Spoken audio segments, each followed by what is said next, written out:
ذوالقرنین اصل میں ایران کے بادشاہ تھے، اور ایران اس وقت دو ملکوں میں پر منقسم تھا۔ اب بھی اگر ابھی کبھی نقشہ دیکھیں گے تو ایک علاقہ جو ہے ایران کا وہ تو ہے جو خراسان کا حصہ ہے، جو اصل ایران ہے اس کو بھی یوں سمجھیے دو حصوں میں، ایک پارس پرانا کہلاتا تھا جس سے فارس کا لفظ بنا ہے، اور دوسرا مادہ تھا، میڈیا یا مادہ۔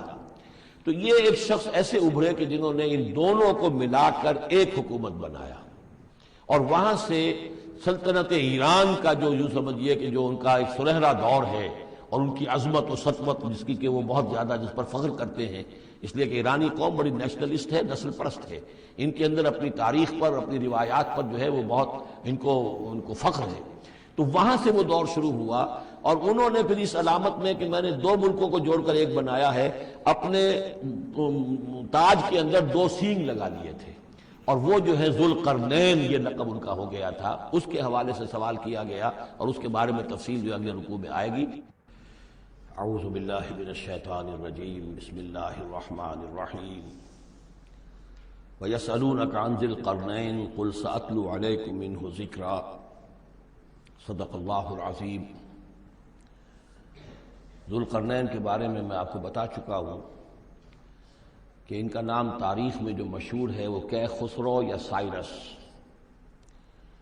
اور انہی سے اصل میں ایران کی عظمت کے دور کا آغاز ہوا تھا۔ چنانچہ تقریباً میں سمجھتا ہوں کہ شاید 25-30 سال پہلے کی بات ہے، جب شہنشاہ ایران اس وقت جب کہ ان کی بادشاہت جو ہے وہ بڑے عروج پر تھی، انہوں نے 2500 سالہ برسی منائی تھی انہی کیخسرو کی، سائرس کی۔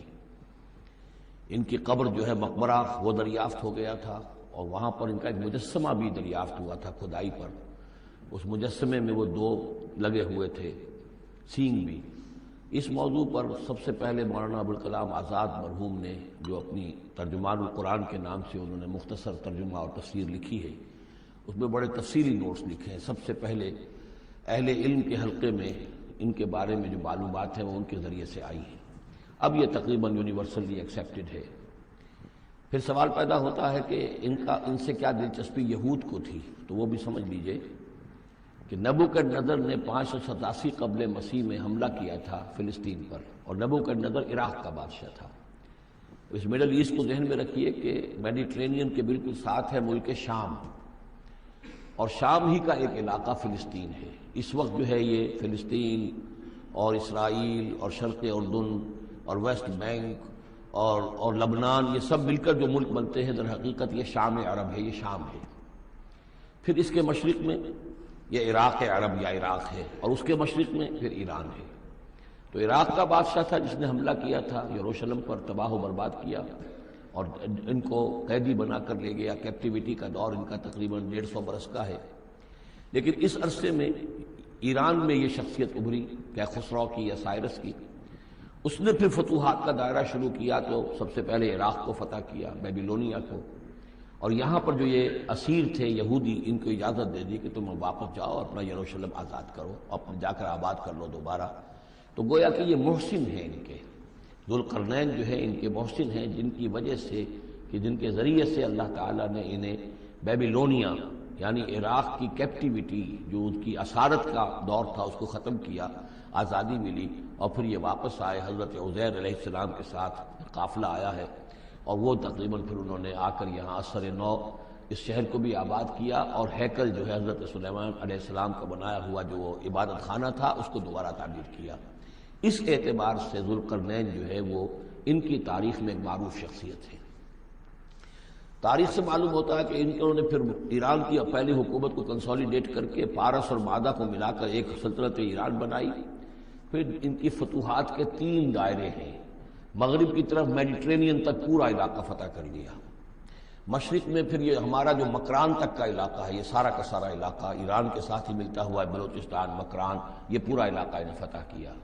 ایک مہم ان کی شمال کی طرف گئی، بحیرہ کیسپین جو ہے، اور ادھر سے جو وہ بلیک سی ہے، بحیرہ اسود، ان دونوں کے درمیان جو پہاڑی سلسلے ہیں، یہ شمال کی طرف جو ہے تیسری مہم گئی۔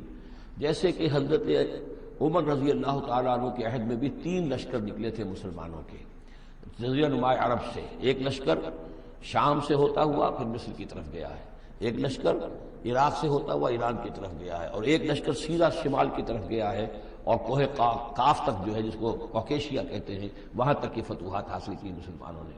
تو تقریباً یہی سمجھیے کہ ایک بلو پرنٹ تھا جو کہ یعنی ہمارے اس دور خلافت راشدہ سے جو سمجھیے کہ لگ بھگ کوئی 2000 سال قبل جو ہے یہ واقعہ پیش آیا ہے، یا بلکہ اس سے کم کوئی 1500 سال قبل یہ واقعہ پیش آیا ہے. اور یہ ذوالقرنین جو ہے یہ یہاں پر ایک بڑی عظیم سلطنت کے بانی بنے، لیکن نیک آدمی تھے. اور معلوم یہ ہوتا ہے کہ یہ اصل میں جو کہانیاں ہیں یہ ان کے داستانیں ہیں کہ ان کو قتل کیا جانا تھا. یہ کہیں شہزادے تھے کسی چھوٹی سی مملکت کے، اور وہاں سے ان کو کسی نے بچایا کسی طریقے سے، اور پھر یہ صحرا میں رہے روپوش، اور وہاں کسی نبی کی تعلیم سے ان کو آشنائی ہوئی ہے. ہو سکتا ہے کوئی اسرائیلی نبی ہی کی تعلیم ہو، یہ بھی ہو سکتا ہے کہ زرتشت جو ہیں وہ بھی کوئی اللہ کے نبی ہوں اور ان کی تعلیم ان تک پہنچی ہو. لیکن خود ان کا کردار جو قرآن پیش کر رہا ہے وہ بہت ایک نیک مومن صالح ایک بندہ مومن اس کا کردار ہے. یہ کردار جو ہے کسی بھی درجے میں 1% بھی جو ہے وہ کسی اور دوسرے فاتح پر یا کسی اور حکمران کے اوپر جنہیں بھی ہم جانتے ہیں تاریخی اعتبار سے ان پر منطبق نہیں ہوتا. یہ انہی کی شخصیت ہے. وَيَسْأَلُونَكَ عَنِ ذِي الْقَرْنَيْنِ، اور اے نبی آپ سے پوچھ رہے ہیں ذوالقرنین کے بارے میں. قُلْ سَأَتْلُو عَلَيْكُم مِّنْهُ ذِكْرًا، ان سے کہیے میں عنقریب تمہیں اس کے بارے میں کچھ حالات بتاتا ہوں. اِنَّا مَكَّنَّا لَهُ فِي الْأَرْضِ، ہم نے اسے زمین میں بڑا تمکن عطا کیا تھا، غلبہ عطا کیا تھا. وَآتَيْنَاهُ مِن كُلِّ شَيْءٍ سَبَبًا، اور ہم نے اسے ہر طرح کا ساز و سامان، وسائل و ذرائع، تمام اسباب جو ہیں فراہم کر دیے تھے. فَأَتْبَعَ سَبَبًا، تو انہوں نے پھر ایک مہم تیار کی، یعنی ایک فتوحات کا دائرہ مغرب کی طرف. حتیٰ اذا بلغ مغرب الشمس، یہاں تک کہ جب وہ سورج کے غروب ہونے کی جگہ تک پہنچ گئے. اب یہ پرانے زمانے میں ظاہر بات ہے کہ پورا اس سے زیادہ نقشہ تو لوگوں کو معلوم بھی نہیں تھا. جب میڈیٹرینین کے ساحل پر پہنچ گئے تو معلوم ہوا آگے تو سمندر ہے، اور سمندر میں پھر آدمی کو محسوس ہوتا ہے سورج ڈوبتا ہوا. اگر آپ ساحل سمندر پر کھڑے ہو کر دیکھیں تو معلوم ہوتا ہے سمندر میں سورج ڈوب رہا ہے. تو یہ گویا کہ مغرب الشمس بن گیا ان کے لیے، وہ یہ سورج کے ڈوبنے کی جگہ. حتیٰ اذا بلغ مغرب الشمس، جب وہ پہنچ گئے سورج کے غروب ہونے کی جگہ. وجدہا تغرب فی عین حمیۃ، تو انہوں نے دیکھا اسے ڈوبتے ہوئے، وہ ڈوب رہا ہے ایک بڑے گدلے سے سمندر کے اندر. وہ جو وہاں کا سمندر ہے بڑا گدلا سا ہے، یہ ایجین سی وغیرہ جو کہلاتے ہیں یہ بہت گدلے سے پانی کے ہیں.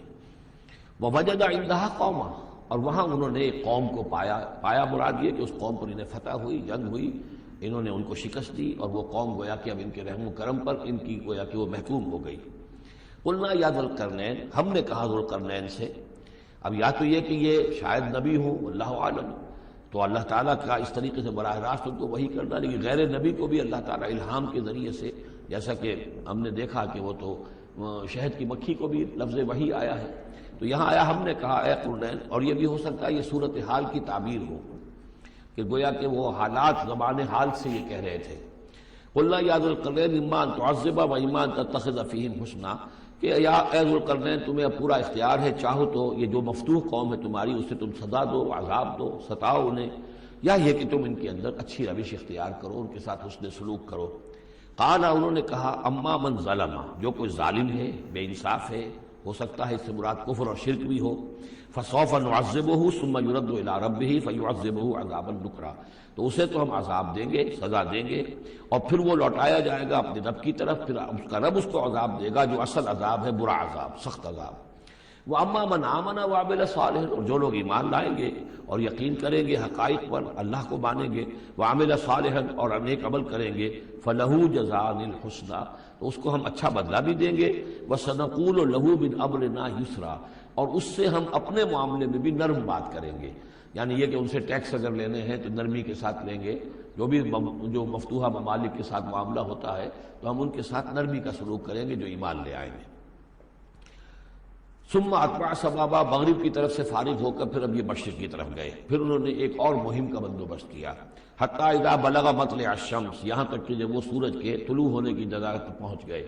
اب یہ جہاں تک تاریخی طور پر ثابت ہے وہ صرف مکران کے علاقے تک اتنی دور تک آئے ہیں، واللہ عالم. ہو سکتا ہے کہ مکران کے ساحل پر کھڑے ہو کر بھی انہیں محسوس ہوا ہو کہ بس اب یہ سورج جو ہے غروب ہو رہا ہے یا طلوع ہو رہا ہے وہاں سے. مطلع الشمس، تو وہاں جب پہنچے وجدہا تطلع علی قوم لم نجعل لہم من دونہا سترا، تو انہوں نے پایا اس کو کہ وہ طلوع ہوتا ہے ایک ایسی قوم پر کہ جس کے لیے ہم نے آفتاب سے کوئی اوٹ نہیں رکھی ہے. یعنی یہاں کے جو قبائل تھے، گیڈروسیا وغیرہ یہ کہلاتا تھا اس زمانے کے اندر، یہ وحشی قبائل تھے، ان کو ابھی چھت بنانے کا فن نہیں آیا تھا.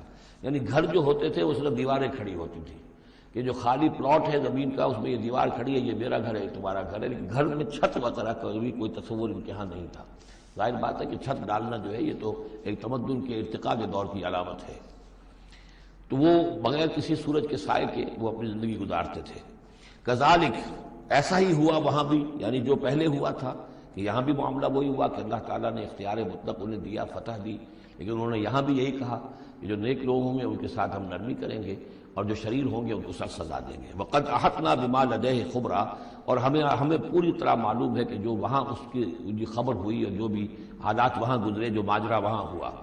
ثم اتبع سببا، اب یہ تیسری آ رہی ہے، ثم اتبع سببا، پھر اس نے ایک اور مہم تیار کی. یہ شمالی مہم ہے. حتی اذا بلغ بین السدین، یہاں تک کہ جب وہ دونوں پہاڑوں کے درمیان پہنچ گئے، دو دیواروں کے درمیان پہنچ گئے. تو یہ سمجھ لیجئے بحیرہ کیسپیئن داہلی طرف ہے، مشرق میں بحیرہ اسود، اس کے درمیان یہ سلسلہ کوہ ہے اور یہ پیرلل چلتے ہیں دو، اور ان کے درمیان سے پھر وہ درے ہیں کہ جن میں سے ہو کر شمالی علاقے سے جو وحشی قبائل تھے وہ آ کر یہاں حملہ کرتے تھے، تاخت و تاراج کرتے تھے، لوٹ مار کر کے چلے جاتے تھے، جن کو یاجوج ماجوج کہا گیا ہے. حتی اذا بلغ بین السدین، جبکہ یہ پہنچے ان دونوں دیواروں کے درمیان، وجد من دونہما قوما، تو انہوں نے پایا ان دونوں کے ورے ایسے لوگوں کو، لا یکادون یفقہون قولا، یہ لوگ بھی ایسے تھے غیر متمدن، کیونکہ بات سمجھتے نہیں تھے، یعنی زبان ایسی ہوگی کہ جو ان کی سمجھ میں نہیں آ رہی تھی، لیکن یہ کہ کسی نہ کسی ذریعے سے انہوں نے اپنا ایک مطلب، اپنی ایک عرضداشت پیش کی. قالوا یا ذا القرنین، انہوں نے کہا کہ اے ذو القرنین، ان یاجوج و ماجوج مفسدون فی الارض، یاجوج اور ماجوج جو قومیں ہیں یہ زمین میں بہت فساد مچانے والی ہیں.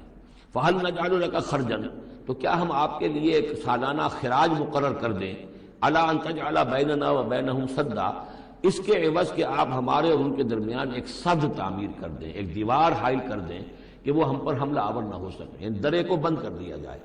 یوں سمجھیے جس اصول پر کہ آج کل ڈیم بنتے ہیں. ڈیم کیا ہے کہ ایک پہاڑی سلسلہ یوں آ رہا ہے، ایک پہاڑی سلسلہ یوں آ رہا ہے، دریا درمیان میں سے گزر رہا ہے، آپ نے گزرگاہ پر ایک دیوار کھڑی کر دی تو یہ گویا کہ ایک آرٹیفیشل لیک کریٹ ہو گئی، پانی یہاں جمع ہو رہا ہے. تو اگر پہاڑی سلسلے دو چل رہے ہوں، ان کے درمیان جو راستہ ہے اس کو اگر بند کر دیا جائے، دیوار کھڑی کر دی جائے اور اس دیوار کے مضبوط دیوار ہو، تو ظاہر بات ہے کہ پھر ادھر سے کوئی آ کر حملہ آور نہیں ہو سکتا، ان کے لیے ایک حفاظت کا سامان ہو جاتا ہے. یہاں یہ سمجھ لیجئے کہ یاجوج ماجوج سے کیا مراد ہے. حضرت یافس علیہ السلام، جو تین بیٹے تھے حضرت نوح علیہ السلام کے، سام، حام، یافس. سامی نسل کے بارے میں تو ہم نے بہت کچھ سمجھ لیا کہ حضرت ابراہیم بھی سامی نسل سے تھے، پھر قوم عاد بھی سام ہی کی نسل کی ایک شاخ تھی، قوم سمود بھی اسی کی شاخ تھی. یہ تمام جو ہے یہ تو سیمیٹک ریسز ہیں. حضرت یافس کی اولاد نے یہ سینٹرل ایشین ماؤنٹینز کا جو سلسلہ ہے اس کو کراس کیا اور شمال میں چلے گئے، اور شمال میں جا کر دائیں بائیں پھیل گئے. پھر یہ میدان ہے، ٹنڈرے کا میدان اور فلانے میدان اور بڑے بڑے کھلے میدان ہیں. تو گویا کہ ایشیا کو درمیان میں جو سلسلہ کوہ تقسیم کر دیتا ہے، ایک شمالی حصہ ہے، ایک اس کے جنوبی حصہ ہے. یہ شمالی میں چلے گئے اور جا کر پھر پھیلنے میں وہ مشرق کی طرف آئے تو چین اور ہند چینی تک یہ ساری قومیں جو ہے یہ یلو ریسز، یہ انہی کی نسل سے ہیں. اور مغرب میں چلے تو روس، اور روس سے ہو کر روس کے ساتھ ملتا ہوا علاقہ ہے اسکینڈینیوین کنٹریز کے ساتھ، پھر وہاں سے وہ اتر کے، اور یورپ کے بھی جو یہ مغربی ممالک ہیں، اینگلو سیکسنز جو ہیں، یہ بھی در حقیقت اسی سے اسکینڈینیوین کنٹریز سے اترے ہوئے لوگ ہیں. تو یوں سمجھ لیجئے کہ ویسٹرن یورپ اور ایسٹرن یورپ کا بھی خاص طور پر شمالی علاقہ، اور پورا یہ روس کا علاقہ، اور پورا صحرائے گوبی، اور پورا چین، اور وہاں تک جو ہے ہند چینی تک، یہ یافس کی نسل ہے. یافس کے جن بیٹوں کے نام تورات میں آئے ہیں، کئی نام ہیں، وہ کوئی ایک دو نہیں، ان میں گوگ اینڈ میگوگ بھی ہے، توبال بھی ہے، موسک بھی ہے. موسک ایک شخص کا نام ہے، اور موسکو ہو سکتا ہے کہ اسی نے آباد کیا ہو اور وہیں سے وہ نام بنا ہو.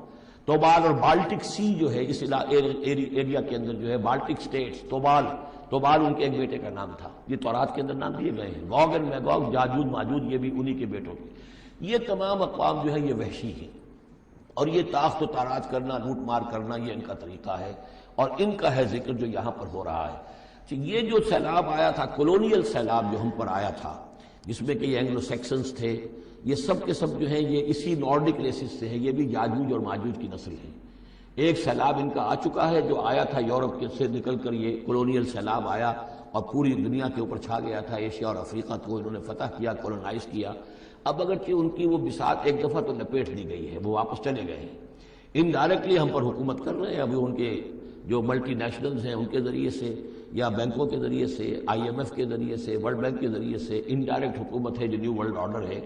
لیکن یہ ہے کہ ابھی ایک اور جو سیلاب ان کا آنے والا ہے وہ آتا ہے احوال قیامت کے معاملات میں۔ آرمگڈون کے بعد جب حضرت مسیح علیہ السلام کا نزول ہو چکے گا اور یہودیوں کا خاتمہ ہو چکے گا، اور پھر یہ کہ تمام جو عیسائی ہیں وہ مسلمان ہو جائیں گے، عیسائیت ختم ہو جائے گی حضرت مسیح علیہ السلام کے آنے کے بعد، اور مسلمان اور عیسائی مل کر ایک ملت بن جائیں گے، سب مسلمان ہوں گے۔ اس کے بعد آخری سیلاب پھر آنا ہے جو اس کے خلاف، وہ احادیث میں آتا ہے، پھر وہ یاجوج اور ماجوج کا ہوگا۔ اور میرے نزدیک یہ یاجوج اور ماجوج جو ہے وہ ایسٹرن علاقے سے آئیں گے، چائنا وغیرہ سے، ہند چینی سے۔ آرمگڈون جو ابھی ہونی ہے فوری طور پر بڑی جنگ، اس میں یہ لوگ جو ہے بیٹھے رہیں گے، یہ جنگ میں حصہ نہیں لیں گے۔ یہ مڈل ایسٹ میں جنگ ہوگی، یورپین پاور ساری ہوں گی، کرسچین پوری طاقتیں ہوں گی، اور ادھر جو ہے مسلمان ہوں گے، اور حضرت مہدی جو ظاہر ہوں گے، جو اللہ تعالیٰ ایک عنایت کرے گا مسلمانوں کو لیڈر عرب کے اندر، وہ پیدا ہوں گے، مجدد ہوں گے، اور ان کے ذریعے سے عرب کے اندر ایک اسلامی حکومت بھی قائم ہوگی۔ لیکن ان کے لیے مدد کے لیے خراسان کے علاقے سے فوجیں آئیں گی، مشرق سے آئیں گی، اور یہ علاقہ جو ہے وہ ہے جو ہمارے قریب ہے، اور ہم بھی اسی علاقے میں ہیں۔ اللہ تعالیٰ ہمیں توفیق دے کہ یہاں وہ ہم پہلے اس نظام میں خلافت قائم کریں، تاکہ یہاں سے پھر فوجیں جائیں اور حضرت مسیح کے ساتھ ہو کر اور حضرت مہدی کے ساتھ ہو کر عیسائیوں اور یہودیوں کے ساتھ جنگ کریں، اور بالآخر پھر یہ کہ پوری دنیا میں اسلام کا بول بالا ہوگا۔ لیکن جب یہ ہو چکے گا اس کے بعد ایک سیلاب پھر آئے گا یاجوج اور ماجوج کا۔ تو یہ چونکہ پوری ایک سلسلہ ہے، ایک نسلیں ہیں اس کے اندر بہت سی، تو ان میں چونکہ تفسیری اعتبار سے بہت سی باتیں جو ہے مختلف آراء بھی سامنے آئیں گی، تو میں نے جو رائے میری ہے وہ آپ کے سامنے بیان کر دی ہے۔ اس وقت میں وہ یاجوج ماجوج تھے جو ان شمالی دروں سے آ کر حملے کرتے تھے۔ الا ان تجعل بیننا وبینہم سدا، تو کیا ہم آپ کے لیے ایک سالانہ خراج طے کر دیں تاکہ آپ ہمارے لیے یہاں ایک سد تعمیر کر دیں، ایک بند باندھ دیں یہاں پر۔ قال ما مکنی فیہ ربی خیر، اب دیکھیے ان کا کردار، ان کا مجھے جو کچھ میرے رب نے دے رکھا ہے، دولت دے رکھی ہے، مال دے رکھا ہے، وہ بہت بہتر ہے اس سے کہ جو تم مجھے پیش کر رہے ہیں، مجھے خراج کی ضرورت نہیں ہے۔ ہاں تمہاری ایک ضرورت ہے، میں وہ پوری کر دیتا ہوں۔ فاعینونی بقوت، مجھے مین پاور فراہم کرو، باقی ساری سامان جو ہے میں فراہم کر لوں گا، لیکن بہرحال اس کو بنانے کے لیے، دیوار بنانے کے لیے اور دونوں پہاڑوں کے درمیان اتنی بڑی جو سد تعمیر کرنے کے لیے جو مین پاور چاہیے، اعینونی بقوت، تو محنت کے ذریعے سے، مین پاور کے ذریعے سے میری مدد کرو۔ اجعل بینکم و بینہم ردما، میں ان کے اور تمہارے درمیان ایک موٹی دیوار بنا دوں گا۔ آتونی زبر الحدید، لاؤ میرے پاس تختے لوہے کے۔ حتیٰ اذا ساوا بین الصدفین، یہاں تک کہ جب دونوں جو اونچانے تھیں اس کے درمیان کا پورا علاقہ پر ہو گیا، بھر گیا، وہ لوہے کے تختے جو ہیں اس کے اندر بھرے جا رہے ہیں۔ حتیٰ اذا ساوا، برابر کر دیا دونوں ڈھانکوں تک پہاڑ کی، قال انفخوا، اب ان کا کہ آگ جلاؤ اس کے نیچے، وہ دہکا دی بھٹی جس سے کہ اب وہ لوہا گرم ہوا اور لوہے کی تختے جو ہیں وہ گرم ہو گئے۔ حتیٰ اذا جعلہ نارا، جبکہ وہ سارے کے سارے لوہے کے جو تپ گئے خود اور سرخ ہو گئے۔ قال آتونی افرغ علیہ قطرہ، تو کہا لاؤ میرے پاس پگھلا ہوا تانبا کہ میں اس کے اوپر انڈھیل دوں۔ تو اس طریقے سے گرین فورس کنکریٹ سے بھی 10 گنا سمجھیے مضبوط شے انہوں نے بنا دی کہ اس میں لوہا اور پھر لوہا سیسا یا تانبا پلایا ہوا، تو اس طریقے سے ایک بڑی مضبوط دیوار قائم کر دی۔ اس دیوار کے جو آثار اب بھی موجود ہیں، دیوار تو موجود نہیں ہے، یہ داریال اور دربند کے درمیان یہ کشادہ راستہ ہے اب بھی، یہ ویسٹ کوسٹ جو ہے کیسپین کا، اس کے ساتھ اس کی لمبائی 50 میل اور اس کی اونچائی 29 فٹ اور 10 فٹ چوڑی یہ دیوار تھی جو اس وقت بنی ہے۔ یعنی جس طریقے سے کہ بنتے ہیں بڑے بڑے بند، ان سے بھی بڑی یہ تھی سد تعبیر کی گئی۔ السد العالی کہلاتا ہے اسوان ڈیم جو ہے، جو مصریوں نے بنایا تھا، بہت بڑا ڈیم، السد العالی، اونچی دیوار۔ تو ہمارے ہاں یہ تربیلا اور منگلا یہ سب کیا ہے، یہ اسی طرح کے ڈیم ہیں کہ پہاڑی سلسلے آ رہے ہیں، دریا سے آ رہا تھا، وہاں آپ نے دیوار کھڑی کر دی، پانی رک گیا اور وہ جھیل بن گئی۔ فَمَسْتَعُوا أَن يَظْهَرُوهُ، تو انہوں نے کہا کہ اب یہ لوگ نہ تو یہ اس کے اوپر سے آ سکیں گے، اس کو نہ چڑھ سکیں گے، وَمَا اسْتَطَاعُوا لَهُ نَقْبًا، نہ اس میں کوئی سوراخ لگا سکیں گے، نقب لگا سکیں گے۔ قَالَ هَذَا رَحْمَةٌ مِّن رَّبِّي، یہ سب اتنا بڑا کارنامہ کر کے بھی انہوں نے کہا یہ سب رحمت ہے میرے رب کی طرف سے، میرا کوئی کمال نہیں۔ یہ سب اللہ کی طرف سے ہے۔ فَإِذَا جَاءَ وَعْدُ رَبِّي، اور جب میرے رب کا وعدہ آئے گا، جَعَلَهُ دَكَّا، وہ اس پوری دیوار کو جو ہے ریزہ ریزہ کر دے گا، ختم ہو جائے گی دیوار۔ اب وہ دیوار وہاں موجود نہیں ہے، وہ ختم ہو چکی ہے امتداد زمانہ سے، اب اس کے کوئی آثار باقی نہیں رہے، بس آثار معلوم ہو جاتے ہیں کہ یہاں وہ دیوار ہوتی تھی، جس سے یہ میں نے ڈائمنشنز آپ کو دیے ہیں۔ وَكَانَ وَعْدُ رَبِّي حَقًّا، اور میرے رب کا وعدہ جو ہے وہ حق ہے، سچ ہے، پورا ہو کر رہے گا۔ وَتَرَكْنَا بَعْضَهُمْ يَوْمَئِذٍ يَمُوجُ فِي بَعْضٍ، اب جب یہ وقت آئے گا اللہ تعالیٰ کا قیامت کا وقت، تو ہم چھوڑ دیں گے اس روز ان کو، یہ ایک دوسرے میں گتھم گتھا ہو جائیں گے۔ یہ جو کچھ ہونے والا قرب قیامت سے پہلے جس قسم کے لشکر آنے ہیں اور جیسی جنگیں ہونی ہیں، اور یہ جو یاجوج ماجوج جب آئیں گے تو آتا ہے احادیث کے اندر کہ پورے دریا اور پورے سمندر پی جائیں گے، ہر چیز کھا جائیں گے، اور یہ معلوم ہوتا ہے کہ چینیوں کے ہاں تو خاص طور پر سانپ بچھو جو شے ہو، کتا بلی، ہر شے چٹ کر جاتے، کوئی شے نہیں چھوڑتے۔ اور میں سمجھتا ہوں کہ شاید آدم خور بھی ہوئے کہ کسی وقت میں جب ان کو ضرورت پڑے تو آدمی کو بھی کھا جائیں، جو کتے کو، بلی کو، سانپ کو، بچھو کو، ہر چیز کو کھا جاتے۔ تو ان لوگوں کا معاملہ جو ہے واقعتاً یہ جب ابھی تو ذرا رکے ہوئے ہیں، کنٹینڈ ہے ایک طرح سے، لیکن ایک وقت میں ان کا بند کھلے گا۔